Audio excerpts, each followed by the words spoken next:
Sudarshan, would you like to?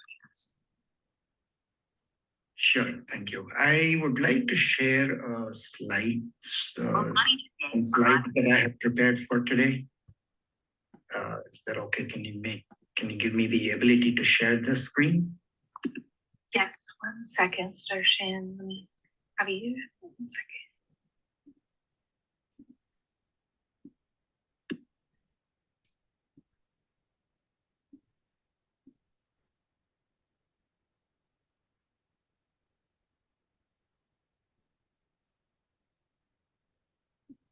Okay, you should be able to now.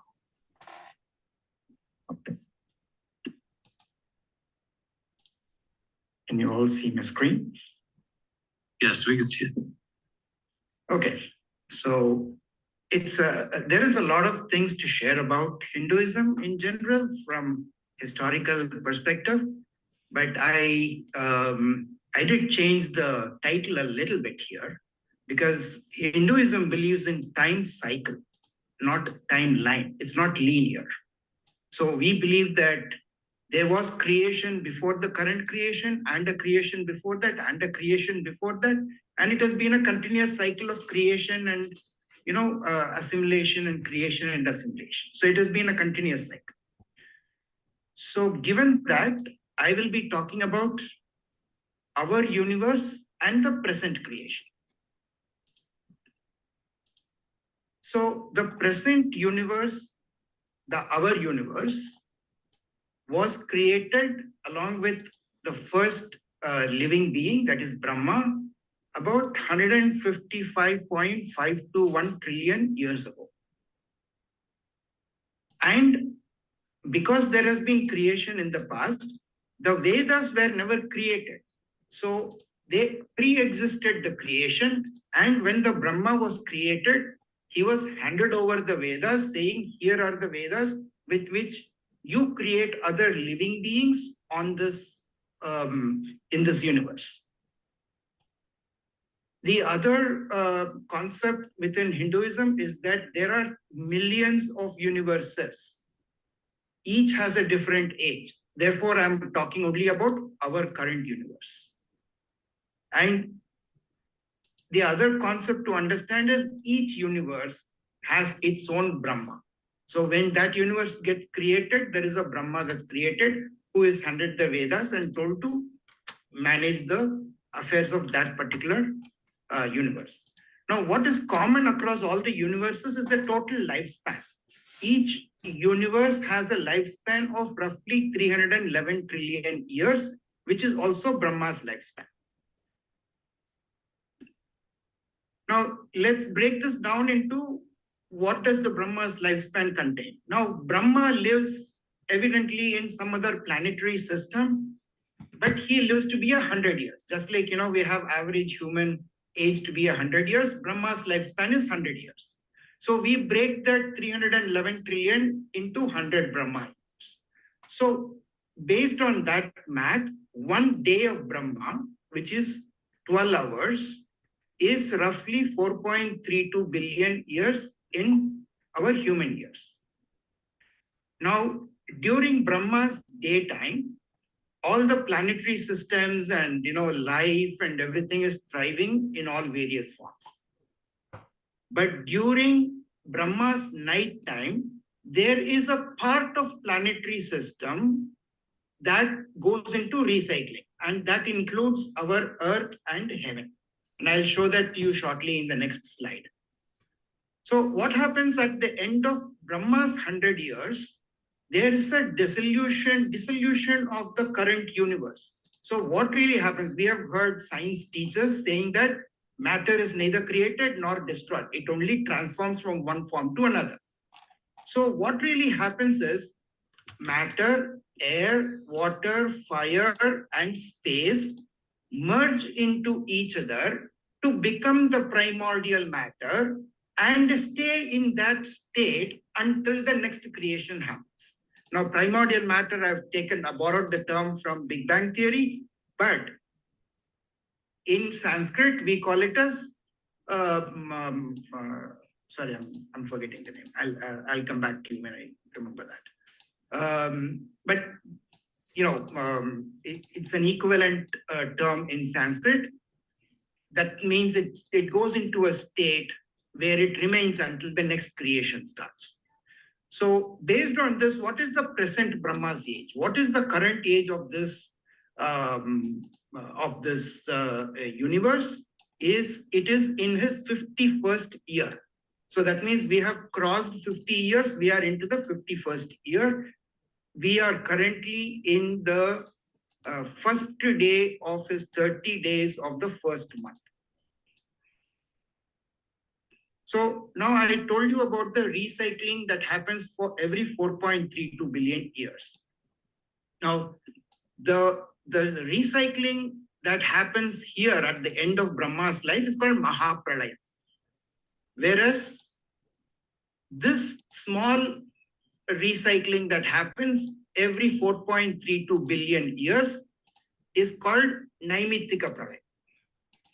Okay, so in that state, what happens? See, we are currently in the Bhuloka, that is in the center. Then there is Bhuvarloka and Swargaloka. Swargaloka is roughly translated in English, in all the English translations, as heaven.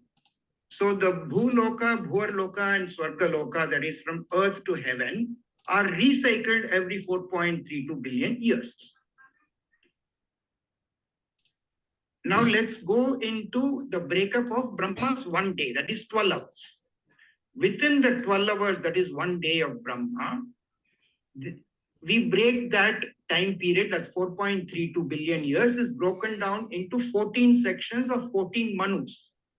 So there are 14, Manu is the first bond that's created by Brahma to further propagate the progeny. And therefore, they are said to be the rulers of that time period.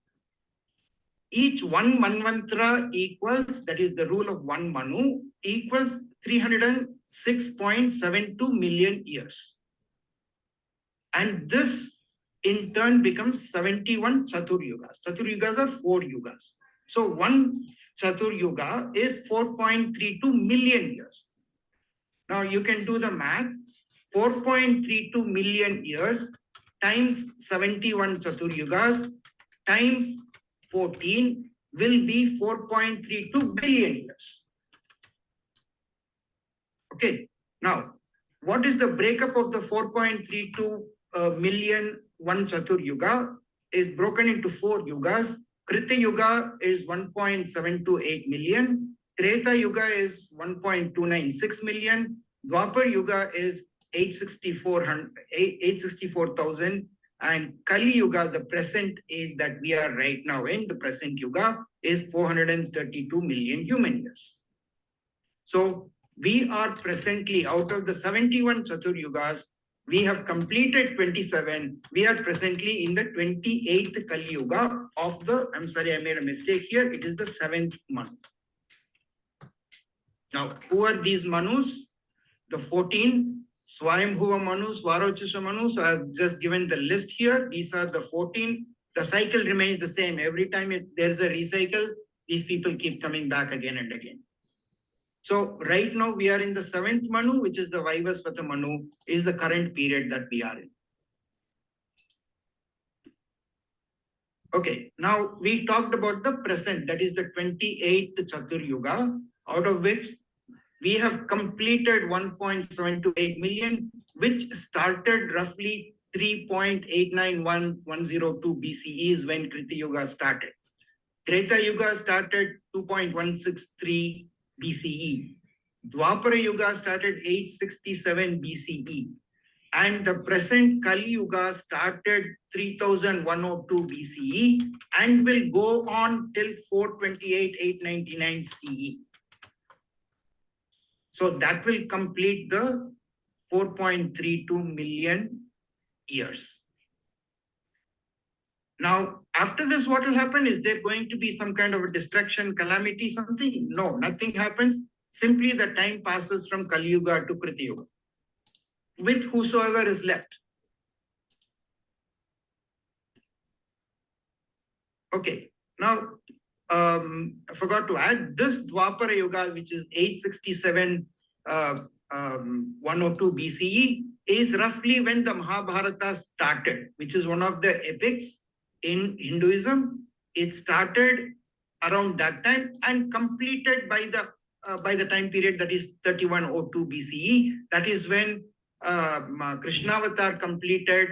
He went back, and all the rishis who were living on earth, including Vedavyas and others, decided to go to this Tapoloka. So all these people, the so-called rishis who gave us all the scriptural systems in Hinduism, they are still alive, but they live in the Tapoloka. Brahma himself resides in the Satyaloka. Okay, there are people residing in all these planetary systems. So I come up with the timeline for the other major epic, which is Sri Ramayana. And per Matsya Puran, Sri Ramayana occurred in the 24th Chaturyuga. We are right now in the 28th Chaturyuga. So 24th Chaturyuga means it happened about 18.16 million years ago was the time of Sri Ram and the Ramayana story. So this is the math, how I came up with the 18.16 million. We have completed 25th, 26th, 27th. That's 4.32 million into 3 times, plus the Dwapar and Kali Yuga from the 24th and the 27th Chaturyuga, 28th Chaturyuga, where we have completed 3.89 million years. That's all I had. There is a lot more to talk about when it comes to Hinduism and the epics and the timelines. But in being mindful of time, I would like to complete my first part of the presentation here. Thank you so much, Sudarshan. Let's give a round of applause. Yes, as you can see, there's a lot of details, right? A lot of details when it comes to Hinduism. Yeah, also very rich in history, right? It dates back many, many years. And many people have a nice, rich history to explain. So thank you so much for trying to break it down. I know there's so much to talk about when it comes to Hinduism, but having a visual definitely helps too. Yeah, that is why I couldn't have done this without a slide presentation. Right. Yes, thank you so much. All right.